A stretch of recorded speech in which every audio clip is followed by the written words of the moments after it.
தமிழ் திரைப்பட இயக்குநர்கள் சங்கத்துக்கு 2 வருடத்திற்கு ஒருமுறை தேர்தல் நடப்பது வழக்கம். தற்போதைய நிர்வாகிகளின் பதவிக்காலம் நிறைவடைந்ததை அடுத்து புதிய நிர்வாகிகளுக்கான தேர்தல் ஞாயிறன்று நடைபெற்றது. சென்னை வடபழனியில் உள்ள இசையமைப்பாளர்கள் சங்கத்தில் நடந்த இத்தேர்தலுக்கு மாவட்ட முன்னாள் நீதிபதி பாலசுப்ரமணியம் தேர்தல் பார்வையாளராக நியமிக்கப்பட்டார். இதனிடையே சங்கத்தின் தலைவர் மற்றும் செயலாளர் பதவிக்கு எதிர்த்து யாரும் போட்டியிடாததால் இயக்குநர்கள் தலைவராக விக்ரமன் மற்றும் செயலாளராக RK செல்வமணி ஆகியோர் ஒருமனதாக தேர்வு செய்யப்பட்டனர். தமிழ்நாடு திரைப்பட இயக்குனர் சங்க தேர்தல் இப்போ நடந்துகிட்டு இருக்கு. இதில் புது வசந்த மணி அப்படின்ற ஒரு பேரில் என் தலைமையில் ஒரு 21 பேர் நிற்கிறோம். தலைவருக்கு நானும், செயலாளருக்கு RK செல்வமணியும், பொருளாளருக்கு பேரரசும், துணைத் தலைவருக்கு KS ரவிக்குமார், RV உதயகுமாரும் மற்றும் 4 ஜாயின்ட் செக்ரட்டரி 12 EC மெம்பர்கள் போட்டியிடுறோம். எங்கள் அணி உறுதியாக வெற்றி பெறும்.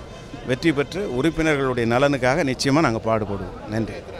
போன தடவை கல்வி, மருத்துவம், ஷார்ட் ஃபிலிம் அப்படின்ற எல்லா வசதிகளும் செஞ்சு கொடுத்தோம்.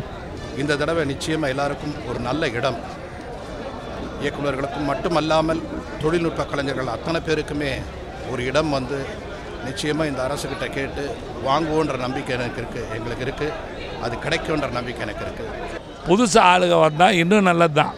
புதுசும் வரலாம், சிலர் பழசு ஆளுக இருப்பாங்க. எங்களுக்கு துணையாக இருக்கிறவங்க இருந்தாங்கன்னா எங்களுக்கு ஈஸியாக இருக்கணும்.